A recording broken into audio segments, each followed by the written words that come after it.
Drug names, classifications, and safety. When students complete the exploration of this content, they should be able to develop strategies for recognizing, documenting, and communicating important information about common medications in sports medicine. Describe the differences between generic and trade names of drugs. Define the major terms in the dose-response relationship.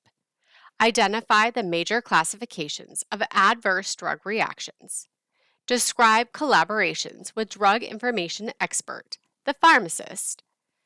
Develop strategies for healthcare professionals to provide effective and culturally sensitive responses and recommendations to the patient. Outline the steps in the medication use process and describe how the expanding integration of information technology has changed the methods of searching, analyzing, and providing drug information to patients and healthcare professionals. All drugs have a generic and a trade name.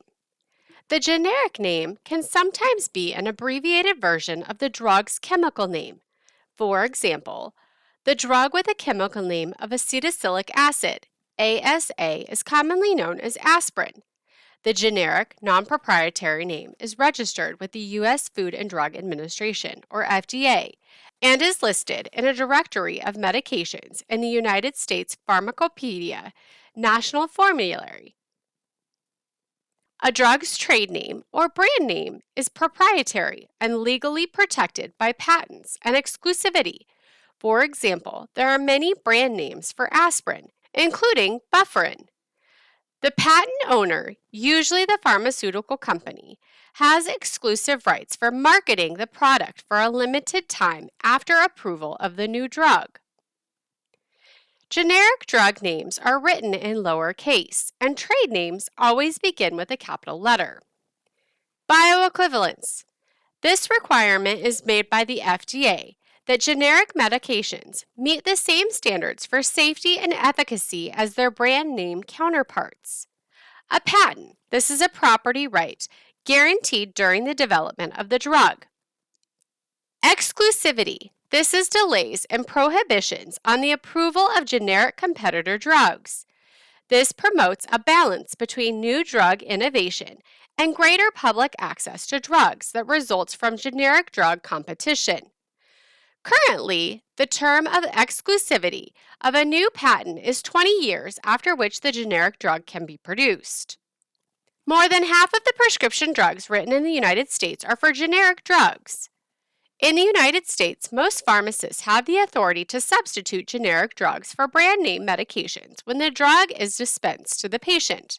However, the prescriber or physician can request that the pharmacist not substitute a generic for the branded medication by indicating this on the prescription, with do not substitute or dispense as written.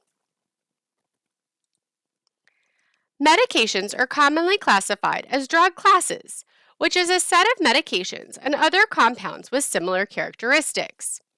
Medications will typically have either the same mechanism of action, a similar chemical structure, or the same therapeutic indication. Medications with the same mechanism of action bind to the same biological target to produce the same effect or action. Similar chemical structures are grouped together and named by the chemical compound that they have in common. Medications with the same therapeutic indications are based on the indication for treating the same symptom, condition, or disease. Many drugs can be classified in more than one class. Additionally, drugs can be categorized by the body system that they are used to treat. In this text, we'll also explore the therapeutic effects of medication that are common in the sports medicine setting, including drugs used to treat pain, such as non-opioid analgesics and anesthetics, or opioid analgesics, drugs to treat inflammation, anti-inflammatories, both steroidal and non-steroidal, and drugs to treat infection, such as antibiotics. Drug safety. Drug safety involves the assessment of the risk versus the benefit to the patient. Any drug prescribed must be approved by the FDA, which conducts extensive testing to determine its safety and effectiveness. Drug efficacy versus effectiveness. Efficacy is a drug's capacity to produce an effect, whereas effectiveness is how well a drug works in the real world. Effectiveness differs from efficacy in that it considers how well a drug works in the real-world use. Often, a drug that is efficacious in a clinical trial is not very effective in actual use. For example, a drug may have high efficacy in reducing hypertension, but may have low effectiveness because it causes so many adverse effects that a person will stop taking it. There are many factors that are involved in patient compliance, including drug interactions or adverse effects. Effectiveness also may be lower than efficacy if clinicians inadvertently prescribe a drug inappropriately, make an inadequate selection, pick an inadequate treatment, or do not appropriately communicate with the patient. The therapeutic index. When a provider prescribes medication to patients, it is ideal to have a large differences between the dose that is efficacious. It is ideal to have a large difference between the dose that is efficacious and the dose that causes an adverse effect. A large difference is considered a wide therapeutic index, therapeutic ratio, or therapeutic window.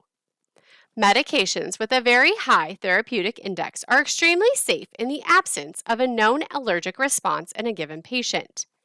In medications with a narrow therapeutic index, factors that are usually clinically inconsequential, for example, food-drug interactions, drug-drug interactions, or small errors in dosing, can have harmful clinical effects. The therapeutic effect must also be balanced by lethality, or the toxic effect of the drug, yielding a margin of safety. The number needed to treat is the epidemiological term accounting for the likely benefits of the therapeutic medication, or any other intervention for one patient. The number needed to harm can also be calculated for adverse effects. The number needed to treat is based on the changes in absolute risk. Relative risk is the proportional difference between the two risk levels.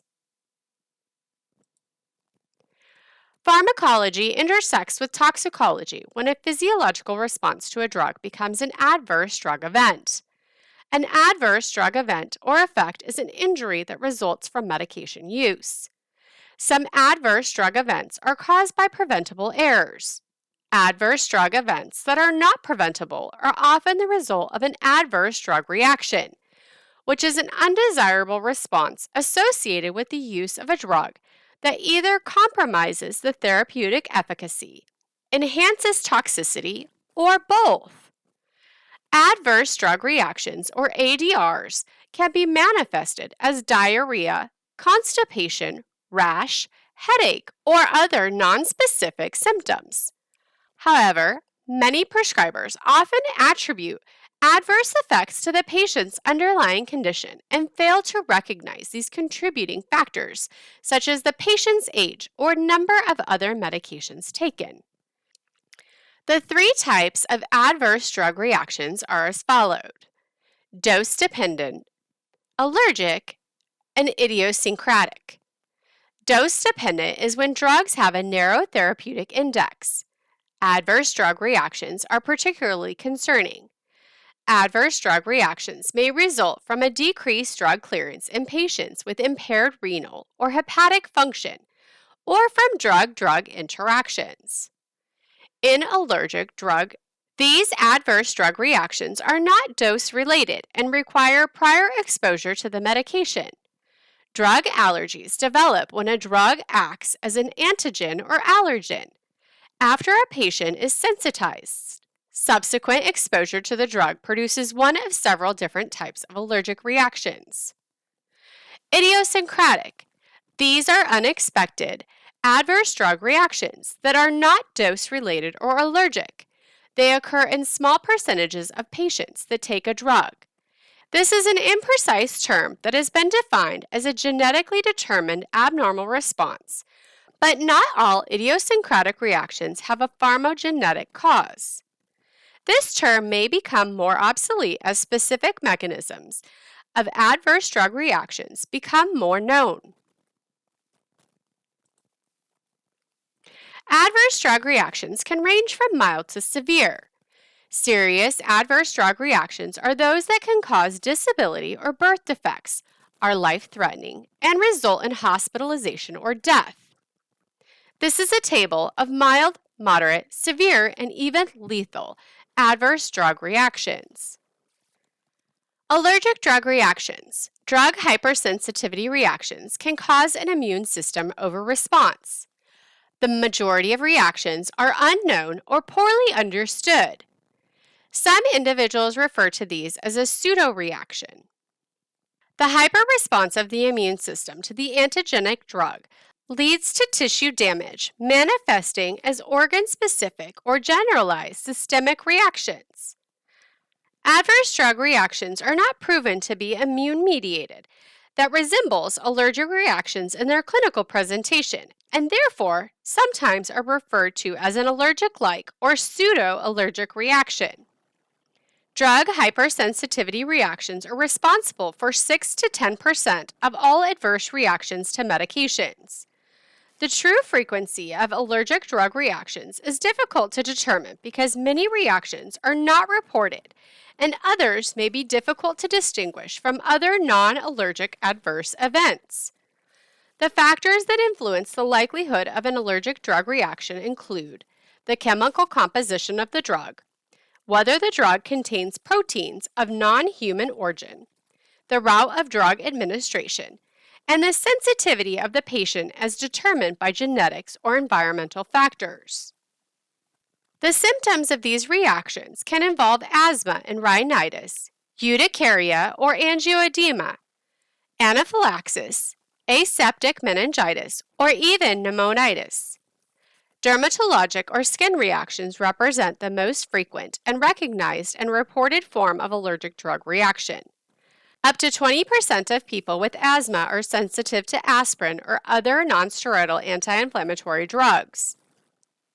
The most common reaction to penicillin includes urticaria, pruritus, and angioedema. Prescribers may consider the following actions when managing allergic reactions to drugs: discontinuation of the medication or agent when possible, treatment of the adverse clinical signs and symptoms, and substitution, if necessary, of another agent. Again, as we've said, anaphylaxis generally begins within 30 minutes to 2 hours of exposure to the inciting allergen. It is important as a clinician to recognize the signs and symptoms of the anaphylaxis response and treat the anaphylaxis accordingly. The drug allergies are the second most common cause of anaphylaxis in our patient population. Consulting with a pharmacist provides the athletic trainers with an additional measure of safety because the pharmacist can confirm that the correct medication is being dispensed for the prescribed regimen. Some factors that could impact prescription decisions include the patient's age, height, and weight. It is important that physicians and pharmacists calculate the proper dosages of medications based on these factors. To enhance compliance with our patients, it is very important that we demonstrate cultural competence. Pharmacists and athletic trainers need to reinforce the provider's information. We need to make sure that English as a second language patients understand prescription information, ideally in their primary language. We can enlist family member support and assistance to help us to deliver this information in a way that helps support health literacy and to make sure that patients fully understand how to take their medication, when to take their medication, and all of the other things that they need to read their drug prescription label. This is a sample drug fact label. It is important that our patients know how to decipher and read this label, ideally, again, in their primary language, if possible. Only 12% of adults have proficient health literacy, meaning that they can interpret the prescription label correctly. People with limited health literacy, such as non-native English speakers, are more likely to make medication errors since they are more likely to misinterpret the prescription label information. Evidence demonstrates an association between low health literacy and poor health outcomes. Some drug information resources. It is important as an athletic trainer that you practice pharmacy health literacy. We can also follow resources that are available online. We can do basic internet searches to access available websites.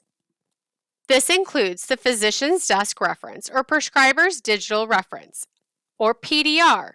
This is the oldest reference for drug information. It compiles the official prescribing information. for current medications. This is available online or as a mobile application and is available without a prescription after a free registration via the website. We can also go to drugs.com. This online resource includes drug monographs, a tablet or capsule identifier, interactions checker, and news related to medication approvals and recalls. Epocrats. This family of electronic resources includes both mobile and online products. These resources include drug information, such as monographs, interaction checkers, safety data and tablet identification, and diseases such as epidemiology, prognosis, and treatments.